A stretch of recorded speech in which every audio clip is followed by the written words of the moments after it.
Hey, Family Matters with the one and only Kevin Petersen. I'm Jay Staples. We're going to do this to the best of our ability. Family Matters. We take questions, answer questions, try to stump Kevin, talk football, whatever comes up. But yeah, try to do this every week. So keep questions coming, and it's open dialogue. But we normally, I've been told, are answering questions. Family members are normally too scared to ask. Hence, not a lot of people putting names to questions, and we're leaving names off it. So we learned that the hard way. So, Kevin, how's it going? We're back in Florida. Love it. Love the humidity. Love the ocean. Love the beach. Love it. Love it. Love it. I'm happy to be home, baby. I'll tell you what. Going Clemson and USC. I mean, that I got comments on our staff meeting this morning too. They're like, "Are you confused?" Yeah. I mean, it's bold, but yeah, I know. Now my niece went to Clemson, so I support her. And I went to USC, so I support me. My other niece, by the way, went to Vandy. So beautiful Nashville, Tennessee. I know, you're home. You're home. Their football team is getting hot. So I know. It's crazy. Anchor down, I think they say. That's what they say. The Commodores, baby, the Commodores. So that's right. All right. Well, let's get to coming. If you've seen this live, you can always ask the question live, or if you're seeing a replay, you can always put it in the comments or direct message. I think the kids say DM me. A lot of people do. Apologize. I'm getting better. I check DMs on all my social media. So some of these have been sitting around for a while, but anyway, I get to them. That's the point. All righty, Kevin. What do you got? Everyone says my son has to be willing to change, but he's not. He won't stop drinking. He won't go to treatment, won't even admit how bad it is. We've done everything we can. So, question, where does willingness actually come from, and what do we do if it never shows up? That is a great question. That is absolutely amazing. Willingness, it's kind of like you can't force it, as we know. Mm-hmm. You can't force it, but what you can do is you can circle the wagons and let them know that you're no longer willing to tolerate the behavior. And that's really the single best thing you can do. This old school methodology of, you just got to wait till they hit rock bottom. The problem is nowadays that means they'll die, So it's really what I honestly believe and what I've perpetuate in everything I do in my books, et cetera, is no, you don't have to just sit around and wait for all hell to break loose. You can circle the wagons and tell the person, I love you, but I'm not doing this anymore. And until you're willing to get help, we're going to keep you at a distance, which means no, we're not going to pay for your phone. You're not going to live in the basement and smoke weed and play video games. We're not covering your car payment. We're not covering your bills. You want to be an adult? You're an adult. And adults live in their own place, pay their own bills, and solve their own problems.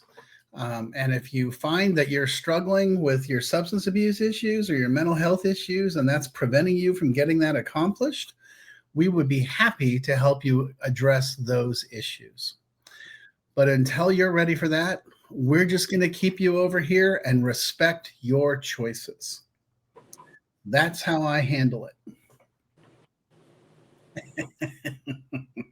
Well, I mean, what I've heard, and you said it, numerous times. I mean, but my follow-up question would be, where's your willingness to do your own work? And like we're going to get into foreshadowing kind of our next question, but I will just say, and we can get into it in the next question because it goes hand in hand, in my opinion, is, it sounds like you're waiting for this willingness to come. And the whole time you're just sitting on your hands and, waiting for your son to magically get the willingness to change. Yeah. The reality is, like my friend Kevin Petersen always says, like while you're waiting, the environment hasn't changed either. So there's no willingness on his. Where's your willingness to change how you're doing it? And it sounds as if you're putting some healthy boundaries in, which in itself is a change.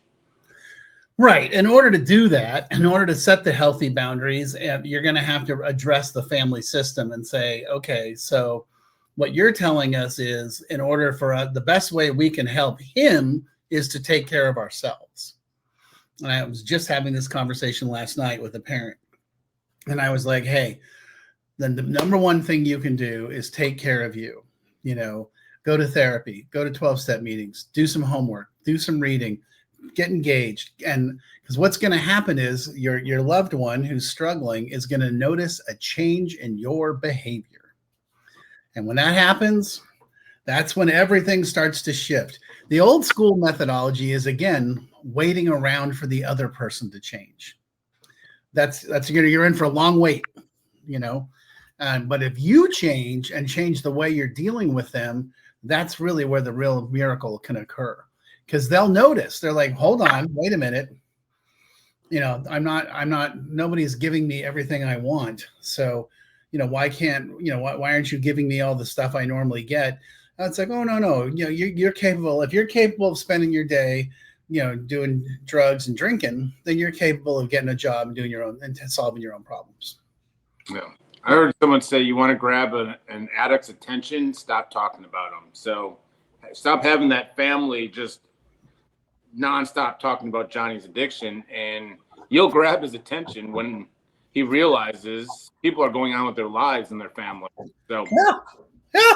Can you imagine not being the center of attention? Yeah. I mean, it just sounds horrible. We may put this on our show bio, because I think this is kind of what started this whole Family Matters. My son's been in treatment for 57 days. And she put in parentheses, but who's counting? I could actually tell you how many hours.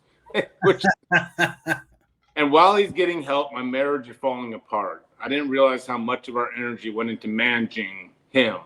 Now that he's gone, the silence is deafening and the fights have gone way up. Is it normal for everything else to start unraveling when the chaos goes away?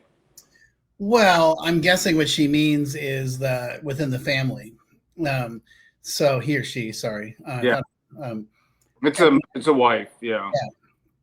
So, yeah, I mean, what's happening, right, is that you're no longer, you just said it, Jay, you're no longer focusing on the tornado. And now we're looking around and we're like, oh, okay. There's some other stuff around here that needs to get fixed. So once again, you know, proving the point that you got to address the family system. And if you can address the family system and really dig in and take a look, you know, while this other person is at treatment, and, you know, the elephant in the middle of the room has now been addressed and taken away. Now we got to address the rest of the room, you know, so use this opportunity to seek some help as a family. Maybe everybody needs to do a little therapy. Maybe there needs to be some couples therapy. Maybe there needs to be some family therapy. Maybe you need to walk into some office with someone and say, well, my kid's in treatment, but turns out there's still some other stuff we need to address, and get that help. You know, that's what it's there for. Because, you know, rarely is it just the addict or the alcoholic. It's generally the entire family system. You know, the addict, the alcoholic is a byproduct of that system. Well, yeah. There's this level of distraction, though. Like someone's addiction, the loved one's addiction has been distracting everyone from taking a look at really the family unit in general and so forth. I just know, I wrote a blog about it, but I mean, it really hit home with this question that really triggered my mind, which is a scary place. But I mean, how often addiction is being not only a distraction for the individual suffering, but this family. And now it sounds like you take that kind of distraction away and into a safe place. And this wife is like, this family, I don't even like my husband anymore. I mean, like, I mean, And I joke, but I mean, and you hear it all the time. And yeah, so like I'll just say, like, most families come together over Johnny's addiction, and Johnny's distracted from life by his addiction, but distraction is this powerful kind of overshadowing, like, families. They don't realize you get rid of Johnny's addiction, stop talking about it. Oh boy, Turns out there might be some other issues going on that was masking, and now that we've got that somewhat in check, we have to take a look at the entire system and be like, ooh, turns out maybe he's not the only one. Yeah. And that was definitely the case in my family system. I got sober and all of a sudden everyone was like, so turns out it's not just Kevin, but then nobody wanted to talk about it. So what are you going to do? I also distracted myself for using the addiction for being disconnected with family. I'll tell you, our family we meet together like 2 or 3 times a year, and I have to give myself like a pep talk before coming to families about how do I communicate, my nephews, what to say, what not to say, and I still don't know how to communicate with my brothers, my mom, my dad. Like, we certainly don't know how to communicate feelings as a family. Then we have these young ones that we're trying to, we're good people, but so anyone that thinks that I've got it all figured out, I'll just play this part of this video because I'm a mess when it comes to family communication as well. So yeah.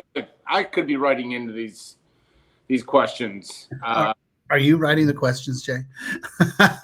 Well, I will say a lot do hit home. I'll do, there's me too. And there's been a little part of me that says like, I thought I was the only one that was having issues.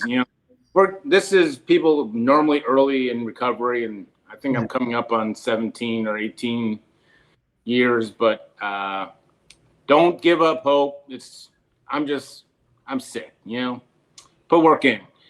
I love this question. And I love it because the first paragraph is all about me and not Kevin, but talk about thank goodness. Talking about authenticity. So I'll just give that kind of as a theme. But and you two talk about your own story. My son's been saying sobriety just doesn't feel like him. He says it doesn't feel natural, like it doesn't fit. Is that normal? And what do you say to someone who doesn't feel like they belong in sobriety, with the theme of, she really says, like, she started the question with, do you feel you're authentically meant to be, in recovery or sober? And it got me thinking, but in general, so she says, what do you say to someone who doesn't feel like they belong in sobriety? And is it natural to kind of feel like it doesn't fit early in the process? You want to go first? I know how important that is to you. No. Go ahead. I got to get my thoughts. I mean, it's one of these questions that I just can't. Yeah, no, it's a great question. It really is a great question. And I'll tell you why. Because everybody walks into their first, sober environment, whether it's a 12-step meeting or a sober activity or a meetup or a Phoenix or whatever. And everyone feels awkward. Nobody walks in like, oh, this is great, I'm going to AA. You feel very awkward. And initially, just because it's a new group, number one. Number two, you're not using. It's uncomfortable. And I don't mean the first couple of weeks. I mean the first year or two. You're like, what the hell am I doing? What's going on? And the important thing to remember, and I think for your son, and it's important for him to understand and remember, is the question you want to ask yourself, is my life getting better? Yes, I'm sober. Yes, it's awkward. Yes, it's uncomfortable. I mean, there's physical awkwardness and uncomfortable because you're not using drugs and alcohol to alter your mood. So that's just weird. It feels weird, but then you got to hang out with other people. And then, you know what those other people do? They talk about their feelings and their emotions, and oh my God, you know, and they actually, and here's the really interesting thing about those people, those sober people, they also have a lot of like spiritual principles and integrity, and they live their life differently than they did when they were drinking and using. And that can be pretty hard to adjust to, you know, because they're just living a new way of life. And so, sure, I mean, depending on how old your son is and what's going on and how far down the road he's gone, it's going to be a challenge and it's going to be uncomfortable, but that's okay. Uncomfortable is good. Uncomfortable means you're engaging in the process and digging in. So keep doing it. You know, that's my answer. What's your answer, Jay? So I'll just say, I think Rich Roll. I've been watching a lot of podcasts in the last like 2 months, but I mean, someone said, I think it was Rich Roll, but you know, we're here for a reason, and you know, our goal is to find out our true purpose and live out our purpose. And you know, so when I first heard that, I thought maybe sobriety. My purpose was being sober and being active in long-term recovery, but you know, that's missing the point too. So I think my answer to the question is, like, in my search for purpose and living out my true life original purpose, I realized that like you're talking about, drugs and alcohol were taken away from that. I wasn't authentic, and it put obstacles in my journey. And lo and behold, you know, you talked about being sober. You guys didn't really, you probably did tell me, but I didn't really hear it for a while, that these recovery principles have changed my life, and I can build recovery principles, and it has nothing to do with drugs and alcohol anymore. So like you're saying, you're going to be uncomfortable for that first year, whatever it may be, which I was, but it's still you know, I don't know how you guys did it. I don't know, you know, the magic formula, but you guys came in saying, hey, stop drinking. And then all of a sudden I'm coming to these meetings looking forward to shaking hands with newcomers and talking about spiritual principles that have now gone into my family and day-to-day life that have nothing to do with drugs and alcohol. So you guys shifted on me. I don't know when or how you shifted, but you gave me living there. It works. Yeah, I remember I saw a guy speak at early on in LA at AA meeting. He's like, you know, I just came here to quit drinking. and you people like started pointing out all this other stuff, and like, you know, this is a lot harder than I thought it was going to be. You know, it's like, yeah, bro, I feel you, dog. It's like, turns out that quitting drinking was the easy, you know. The hard part was learning how to live a different way of life, you know. Yeah. And yeah, I think that's the uncomfortable aspect to it, is being the vulnerable, talking about feelings, talking about, you know, whatever, bad days, bad thoughts. Yep. The stories everyone laughs at. So it was never the embarrassment of stories, or actually, like, we wait for these incredible stories. Like I sit in quiet trying to think of funny war stories, you know, that I can relate to people that will laugh at me. But it's the vulnerability and it's the feelings. I mean, I'll just tell you, like, my whole family, nothing in my life growing up was ever really talked about or felt like feelings, and it was like emotionally numb. And so that was the most uncomfortable. It's like, why are people talking about their, you know, fight with their wives, or these thoughts? Or I was like, Jesus, you know. And then, no, man. You know, all the other stuff. So that shift happened, but yeah, it doesn't feel natural. Like, I don't think it's sobriety that doesn't feel natural. I think it's the vulnerability, the feelings, the changing of life. Yeah. From my story. So. Yep. Absolutely. I mean, same thing here. It was you know, I really thought, oh, I'm just going to quit drinking and everything will be okay because I'm a good guy and I'm a solid guy. And it turns out not so much. You know, turns out I had to quit drinking and I also had to completely change the way I went about life, which was great. It turned out to be great, you know, but it was really weird and uncomfortable, and it was a struggle. And I'm totally with you. I mean, I swear to God, I was just like, what? What do you mean?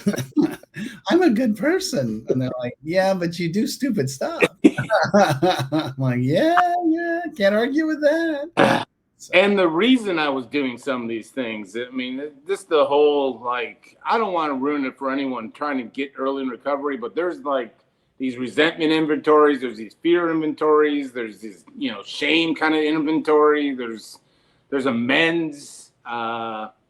Good Lord. Like stuff never ends, man. Like, if regular people went through this, like, there's a lot of people in the world today that, you know, do not have an addictive personality that can certainly benefit from the same recovery principles. So I see it as a leg up. I kind of see it as a cheat code to life. Like, you know, and it costs, you know, $1 or $2 every time I go. So yeah.